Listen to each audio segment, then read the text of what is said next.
থলাপতি বিজয়ের রাজনীতিতে যাত্রা। তামিজাগা বেকটি কাজাগাম নামে 2024-এর শুরুতে নিজে একটি রাজনৈতিক দল গঠন করেন, যার নামের অর্থ তামিলনাড়ু বিজয়ী পার্টি। 2026 সালের তামিলনাড়ু বিধানসভা নির্বাচনে অংশ নেওয়ার পরিকল্পনা নিয়ে তিনি ইতিমধ্যে প্রস্তুতি নিচ্ছেন।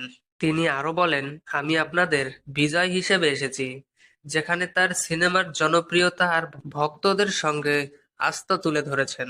তিনি আরো উল্লেখ করেন, এখন তিনি ছবি ছেড়ে পুরো যাত্রা মানুষের সেবার দিকে নিয়োজিত করতে চান। নতুন রাজনৈতিক দল।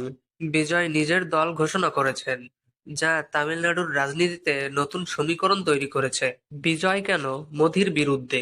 বিজয় তার নতুন রাজনৈতিক দল ঘোষণা করার সময় বলেছেন, কেন্দ্রের একনায়কতান্ত্রিক নীতি ও বিজেপির হিন্দুত্ব রাজনীতি তিনি মানেন না।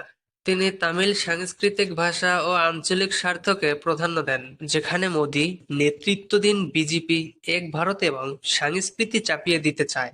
এই জায়গায় দ্বন্দ্ব তৈরি হয়। তামিলনাড়ুর মানুষ ঐতিহাসিকভাবে বিজেপির বিরুদ্ধে ভোট দিতে এসেছে, ফলে বিজয় সেই তরঙ্গ ধরেছেন।